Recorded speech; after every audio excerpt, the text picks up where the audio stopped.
Finger ഡാൻസിൽ ലോകത്ത് തന്നെ പ്രാവീണ്യം നേടിയ അപൂർവമായുള്ളൂ. ഇന്ത്യയിൽ ഇത്തരം നൃത്തം അവതരിപ്പിക്കുന്നവർ ഇന്ത്യാസ് എന്ന കൊച്ചിക്കാരനാണ് മുതൽ.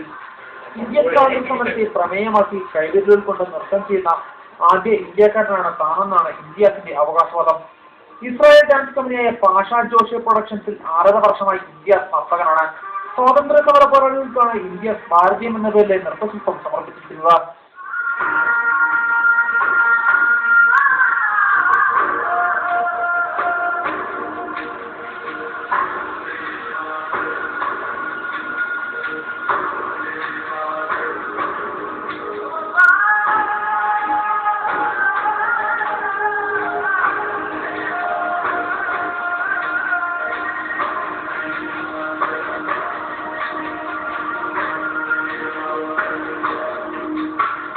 കൊണ്ടുള്ള നൃത്തം ബുദ്ധിമുട്ടേറിയതാണെന്ന് ഭാരതീയത്തിൽ ഇന്ത്യാസിനൊപ്പം നൃത്തം ചെയ്യുന്ന രമ്യ പറയുന്നു. നമുക്ക് ഡാൻസ് ചെയ്യാനൊരു കഴിവുണ്ടെങ്കിൽ നമ്മുടെ ബോഡിയിൽ നമുക്ക് ഏത് ഡാൻസും ചെയ്യാം. നമുക്ക് അത്ര ഡിഫിക്കൽട്ട് ആയിട്ട് തോന്നില്ല. പക്ഷെ അത് നമ്മുടെ കയ്യിൽ ചെയ്യണമെന്നുണ്ടെങ്കിൽ ഒരുപാട് ഡിഫിക്കൽറ്റിയുണ്ട്, ഒരുപാട് ബുദ്ധിമുട്ടുകളുണ്ട്. വിദേശ രാജ്യങ്ങളിൽ ഇന്ത്യൻ നൃത്തത്തിന്റെ പ്രതിനിധിയായി ഇന്ത്യാസ് ഉണ്ട്. നൃത്തത്തിന്റെ അടുത്ത അവതരണം ഒക്ടോബറിൽ കാനഡയിൽ നടക്കും.